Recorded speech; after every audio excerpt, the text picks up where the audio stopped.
Praise the lord. ఈరోజు మీకోసం జీవముగల దేవుని మాట. సామెతల గ్రంథము 16వ అధ్యాయము 32వ వచనము.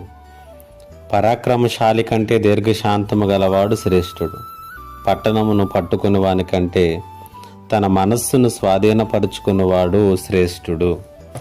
శ్రేష్టమైనటువంటి జీవితాన్ని గురించి మనం ఆలోచన చేసినప్పుడు, లేకపోతే గొప్ప జీవితం ఎవరిది అని మనం ఆలోచన చేసినప్పుడు, పరాక్రమశాలులు, పరాక్రమము కలిగినటువంటి వ్యక్తులు, బలమైనటువంటి వ్యక్తులు, శక్తి సామర్థ్యం కలిగినటువంటి వ్యక్తుల యొక్క జీవితములు మన ఆలోచనలోనికి వస్తూ ఉంటాయి.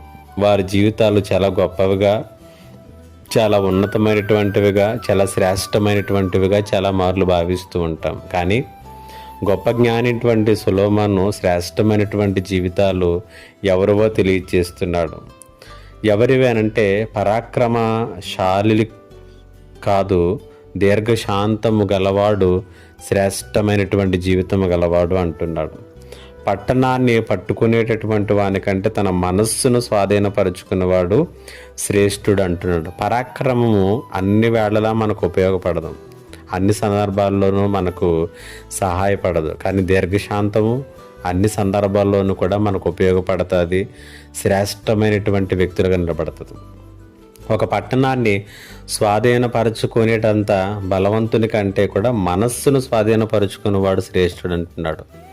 నిజమే, పట్టణాన్ని స్వాధీనపరచుకోవటం చాలా సులభమే. కానీ మనస్సును స్వాధీనం చేసుకోవటం, అధీనంలో ఉంచుకోవటం, మనసులో వచ్చేటటువంటి చెడ్డ కోరికలను కావచ్చు, చెడ్డ ఆలోచనలు కావచ్చు, మన స్వాధీనంలో ఉంచుకోవటం, అది శ్రేష్టమైనటువంటి జీవితానికి మనల్ని నడిపిస్తుంది.